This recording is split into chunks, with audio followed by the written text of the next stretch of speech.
धन्यवाद सभापति महोदय। आपने वर्ष 24-25 की पूरक अनुदान मांगों के प्रथम बैच पर बोलने का अवसर दिया, इसके लिए आपका आभार व्यक्त करता हूं। पूंजीवाद वह जो लगातार बढ़ रहा है, मुख्य रूप से ठेकों के माध्यम से निष्पादित किया जाता है और बड़े लाभ ठेकेदारों को जाते हैं, जबकि सामाजिक कल्याण योजना के लिए बजट जो प्रत्यक्ष लाभ हस्तांतरण के माध्यम से पारित किया जाता है घट रहा है। क्या सरकार पूंजीगत व्यय में वृद्धि के साथ अनुपातिक रूप से सामाजिक कल्याण योजनाओं के लिए बजट बढ़ाने की योजना बना रही है? अनुसूचित जाति के कल्याण के लिए आवंटन पर विवरण यह दर्शाता है कि बजट के अनुमान 23-24 को 158,161 करोड़ रुपए और संशोधित अनुमान 23-24 का 146861.08 करोड़ रुपए, जबकि बजट का अनुमान 24-25 का 165597.70 करोड़ रुपए है, जबकि बजट परिव्यय 4765,768 करोड़ रुपए है, जो कुल बजट परिव्यय का लगभग 3% है। यदि नहीं तो अद्यतन आंकड़े क्या हैं? AWSP, SC योजना मुख्य रूप से आय सर्जन योजनाओं, कौशल विकास और बुनियादी ढांचे के विकास पर सकारात्मक कार्रवाई को लक्षित करती है, ताकि लक्षित आबादी के बीच गरीबी को कम किया जा सके, उन्हें गरीबी रेखा में ऊपर लाया जा सके। सरकार अनुसूचित जाति और जनजाति की आबादी के अनुपात में समावेशी विकास के लिए बजट आवंटित करने के लिए जाति गणना के साथ रुकी हुई जनसंख्या गणना कब शुरू करेगी? क्या सरकार बताएगी कि वर्ष 14-15 से वर्ष 23-24 तक प्रत्येक वित्तीय वर्ष के अनुसार SC, SP और TSP के तहत बजट की वह स्थिति क्या है?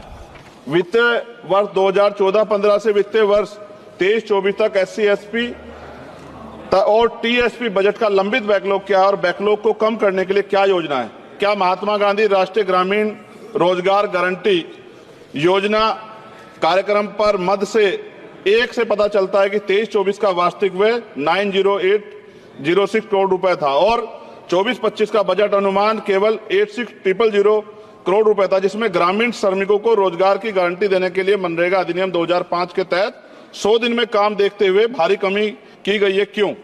13.07 करोड़ सक्रिय श्रमिकों को दर्शाता है, जबकि बजट आवंटन 92.56 करोड़ 2024-25 में व्यक्तिगत दिवस सर्जित किए गए, यानी कि अब तक 7 दिन का रोजगार सर्जित किया गया। शायद G20 शिखर सम्मेलन दिनांक 7 फरवरी 2024 के वक्तव्य में संशोधित अनुमान के 74524.29 करोड़ रुपए की खर्च के संकेत दिया गया, जो बदल सकता है।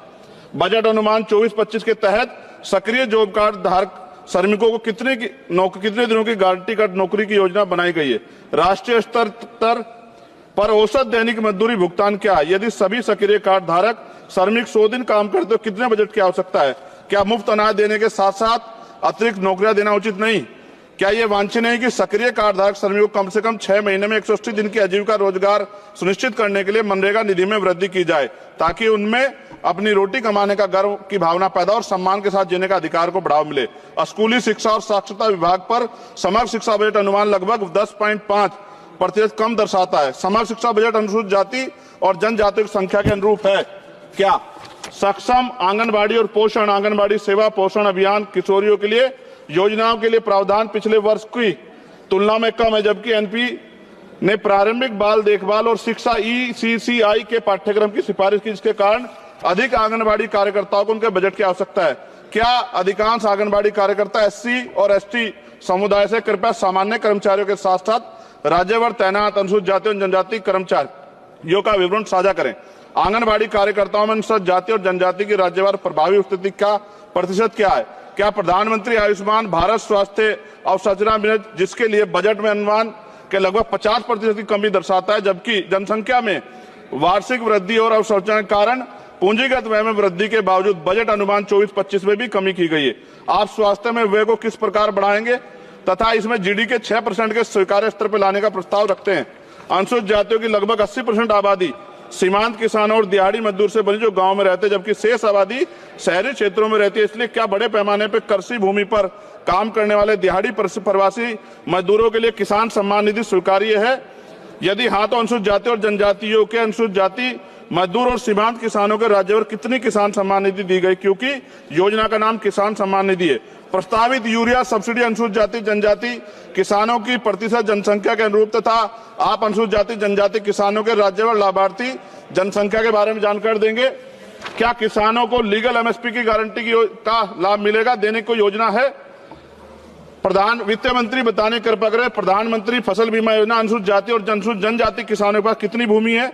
माननीय कृषि मंत्री से अनुरोध है कि वो सामान्य समुदाय की भूमि के सापेक्ष अनुसूचित जाति और जनजाति की भूमि का राज्यवार विवरण दे।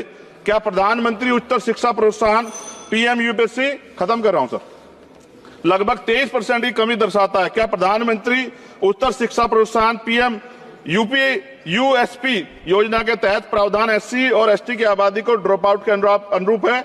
यदि हाँ तो pre matric, post matric, graduation और पोस्ट ग्रेजुएशन के प्रत्येक स्तर पर एससी एसटी छात्रों, ओबीसी छात्रों के ड्रॉप आउट दर क्या है? इसे कैसे कम किया जाएगा? उच्चतर शिक्षा प्रोत्साहन से राज्यवार अनुसूचित जाति और जनजाति लाभार्थियों का प्रतिशत कितना है? प्रधानमंत्री आवास योजना ग्रामीण बजट में कटौती के बावजूद उच्च आवंटन के कारण एससी और एसटी के अधिक घर बनाए गए हैं क्या? संशोधित बजट 2023-2024 में कटौती का क्या प्रभाव पड़ा? वर्ष 23-24 और 2023-24 के राज्यवार 22-23 और 23-24 के राज्यवार एससी एसटी समुदाय के साथ सामान्य समुदाय कितने घर दिए गए? सरकार द्वारा एससी एसटी और सामान्य समुदाय के राज्यवार कितने घर आवंटित हैं? क्या सरकार एससी और एसटी उम्मीदवारों की आवंटित घर की सूची पते के साथ राज्यवार दे सकती है? और अंत में महोदय, सबसे ज्यादा जरूरी है एससी एसटी वर्गों, ओबीसी वर्गों की जान की सुरक्षा। एनसीआरबी का डाटा कहता है कि इतनी महिलाओं पे रेप एससी एसटी की और हत्याएं होती हैं, आज भी जुल्म होता है और कहीं कोई सुनवाई नहीं है, ना राज्य सुनता है।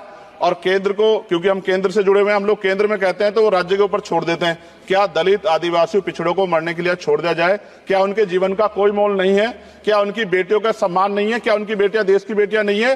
क्या उनकी माओ को अपने बच्चों की सुरक्षा की गारंटी मिलनी चाहिए, नहीं मिलनी चाहिए? जब बजट का तो सर तब कुछ करेंगे जब वो जिंदा रहेंगे। मैं लगातार इस पे आवाज उठा रहा हूं और मुझे नहीं लगता कि इस पे कोई उम्मीद हमें ज्यादा बची है। मैं आपके माध्यम से प्रधानमंत्री से मांग करता हूं कि इन वर्गों की सुरक्षा की व्यवस्था सुनिश्चित किया जाए। जब जिएंगे तभी तो कुछ आगे बढ़ेंगे, और अभी तो 75 साल बाद कहां खड़े हैं, ये किससे छिपा बानी। बहुत बहुत धन्यवाद श्री दर्शन, आपने मुझे मेरी बात रखने का मौका दिया।